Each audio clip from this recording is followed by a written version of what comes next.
नमस्कार दोस्तों, मैं हूँ आरजे ईरा और आप देख रहे हैं रेडियो मनपसंद। आज रेडियो मनपसंद में आपके लिए मैं कुछ खास लेके आई हूँ, चाय पे चर्चा। तो चाय पे चर्चा जो होने वाली है, ये क्या चाय पे चर्चा है, इसके बारे में मैं आपको एक छोटी सी संक्षिप्त में बता देती हूँ।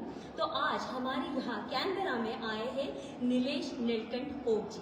अब नीलेश ओक के नाम अगर आप गूगल कर देंगे तो आपको पता चलेगा कि उनके बहुत सारे लोगों ने उनके पॉडकास्ट में या बहुत सारे यूट्यूब्स में भी नीलेश जी ने अपने खुद के रिसर्च के बारे में बताया है। और ये रिसर्च क्या होता है, तो वो हमें रामायण के बारे में, महाभारत के बारे में, उस वर्षकाल के बारे में, या फिर उसमें आने वाले अंक गणित के बारे में, या उनके रिसर्च के बारे में वो हमसे बात करते हैं। बड़े ही मीठे स्वभाव के नीलेश जी हैं और आज हम बहुत ही भाग्यशाली हैं क्योंकि वो आज कैनबरा आए हैं। तो चलिए आज नीलेश जी से बात करते हैं, लेकिन उसके पहले मैं आपको बता दूं, आज मैं यहाँ पे आज HTCC फ्लोरिन टेम्पल में खड़ी हूँ और यहाँ पे हम 6 बजे नीलेश जी हमें बताएंगे मॉडर्न टाइम्स और महाभारत के काल के बारे में कि क्या फर्क है, और मैं इसमें क्या बता सकती हूँ वो नीलेश जी ही बता सकते हैं, क्योंकि मैं सिर्फ चर्चा कर सकती हूँ, लेकिन इस विषय की चर्चा या इस रिसर्च की चर्चा हमें नीलेश नीलकंठ ओक ही बता सकते हैं। तो चलिए मैं अभी आपको इंट्रोड्यूस करवाती हूँ नीलेश जी से। नमस्कार नीलेश जी, आपका कैनबरा में स्वागत है। नमस्कार ईरा जी। आपको रेडियो मनपसंद पे सब फेसबुक लाइव देख रहे हैं, लेकिन आपको मतलब पूरी दुनिया में लोग जानते हैं और बहुत सारे आपके फॉलोअर्स हैं जो भी महाभारत, रामायण या इन सारे विषयों में ज्ञान रखते हैं या इच्छा रखते हैं, वो सारे लोग आपको तो जानते ही हैं। तो आप मुझे बताइए, आप ऑस्ट्रेलिया में आए हैं, तो आपका ऑस्ट्रेलिया का ये क्या सफर है? बस आप घूमने आए हैं या ऐसे ही चाय पे चर्चा करने अलग अलग शहरों में आए हैं? अच्छा, तो सबको, हाँ, सब कैनबरा वासियों को मेरा नमस्कार। और मैं भी 10 दिन हो गए मुझे ऑस्ट्रेलिया में आके। मेलबोर्न में मैं 7-8 दिन था। तो अपना ऑस्ट्रेलिया में ही ऑप्टिक्स ऑस्ट्रेलिया ऐसा जो ग्रुप है, एक सोशल ग्रुप है, सोशल हिंदू ग्रुप है, और उनका ये कार्य है, उनको ये कार्य करना है कि जैसे कि हम इंटेलेक्चुअल क्षत्रिय हैं, ऐसे लोगों हमारे सब भारतीय लोगों की मुलाकात करना है। अच्छा। और उसका जो प्रारंभ किया है वो ये मेरा सद्भाग्य मानता हूँ कि उन्होंने मेरे साथ ये ऑप्टिक्स ऑस्ट्रेलिया का प्रारंभ किया है। अच्छा। तो जो लोगों को उसके बारे में ज़्यादा जानना है वो फेसबुक पे भी ऑप्टिक्स ऑस्ट्रेलिया देख सकते हैं, या ट्विटर, या और क्या रहता है इंस्टाग्राम, उसमें भी देख सकते हैं। तो मेरा अभी तक का जो मेलबोर्न का जो मेरा उधर का जो रहा प्रोग्राम बहुत ही बढ़िया रहा। आपको पता है तो जहाँ उसको बोलते हैं द फेड स्क्वायर, CBD जो सेंट्रल बिजनेस डिस्ट्रिक्ट, बहुत ही बढ़िया वेन्यू है। वहाँ हाउसफुल जिसको कहते हैं, ऐसा प्रोग्राम हुआ।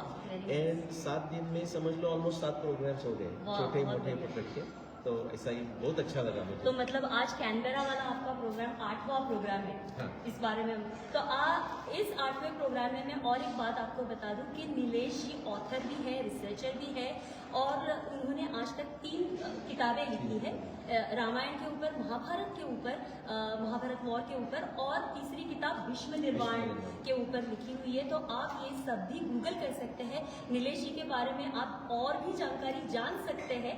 तो दूसरा क्वेश्चन मैं आपको पूछती हूँ नीलेश जी की, ऑलरेडी रामायण महाभारत पे इतनी चर्चा हो चुकी है, इतनी बुक्स आई है, तो आपकी क्या इसमें रिसर्च अलग है?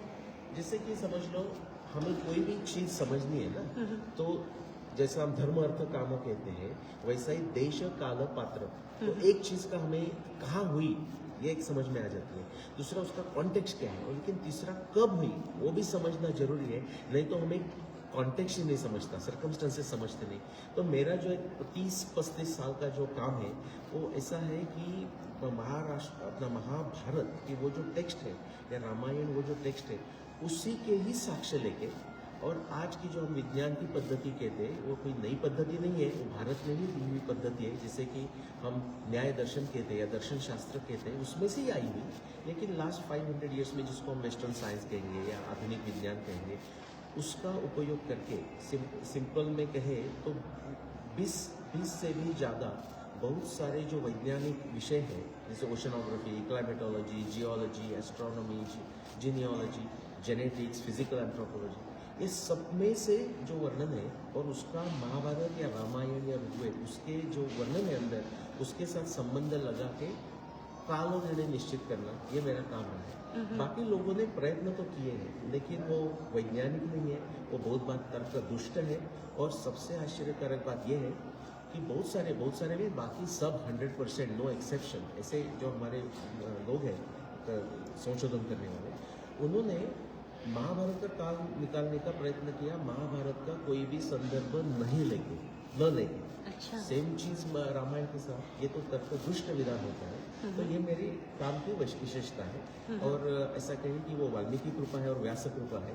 और ऐसा हो गया है अभी कि ऐसी कोई दुनिया में चर्चा ही नहीं होती, महाभारत काल हो, रामायण काल हो या ऋग्वेद काल हो और मेरे काम का उसमें डिस्कशन न हो, ऐसा होता नहीं। ये मैं व्यास कृपा और वाल्मीकि कृपा समझता हूँ। बहुत ही सुंदर, आप इतने मॉडेस्ट हैं। और आज मैं अगर आपको और एक बात बताऊं कि ये केमिकल इंजीनियर आप रह चुके हैं ऑलरेडी, ये रिसर्च आप कर रहे हैं यूएस में, और इसके बावजूद ये आपको इच्छा होना कि कुछ रामायण या महाभारत या हमारी माइथोलॉजी के बारे में जानना, लोगों के लिए कुछ ले आना, ये बहुत ही वर्णनीय है। तो एक जाते जाते एक लास्ट क्वेश्चन पूछती हूँ, क्योंकि हम यहाँ पे 6 बजे ये प्रोग्राम स्टार्ट होने वाला है।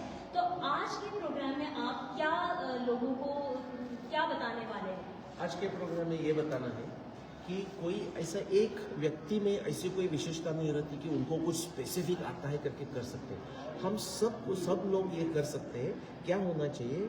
एक जिज्ञासा होनी चाहिए। जिज्ञासा यानी कि कुतूहल नहीं, कुतूहल यानी कि हाँ मुझे भी उसमें अच्छा लगता है, नहीं वैसा नहीं चलेगा। जिज्ञासा यानी कि हम बोलते हैं ना, अथा तो ब्रह्म जिज्ञासा, अथा तो धर्म जिज्ञासा, यानी कि इतना है कि हमें खाना नहीं मिला तो भी चलेगा, लेकिन इसका उत्तर हमें ढूंढना है। ज्ञान की भूख है। इतनी जब जिज्ञासा होती है तो हमारा प्रवास शुरू होता है। और क्या क्वालिफिकेशन चाहिए?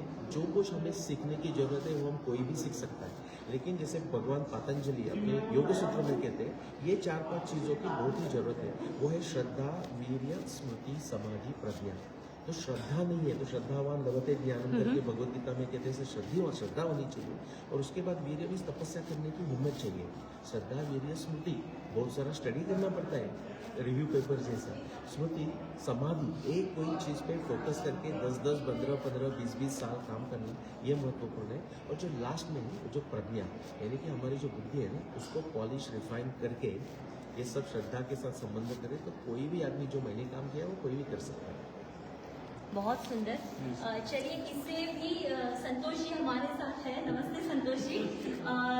और मैं अभी बोलने ही वाली थी कि हमारे लिए ये प्रोग्राम आज कैनबरा में ले आए हैं हिंदू काउंसिल ऑफ ऑस्ट्रेलिया। तो हिंदू काउंसिल ऑफ ऑस्ट्रेलिया का भी मैं बहुत धन्यवाद करती हूँ कि नीलेश जी, साक्षात नीलेश जी कैनबरा में पधारे।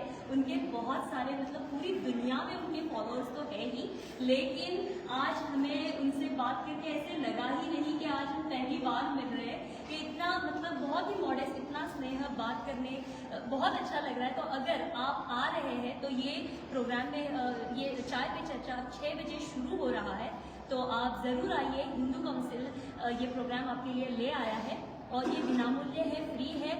और आप 6 बजे से स्टार्ट होकर 7:30 तक ये प्रोग्राम रहेगा।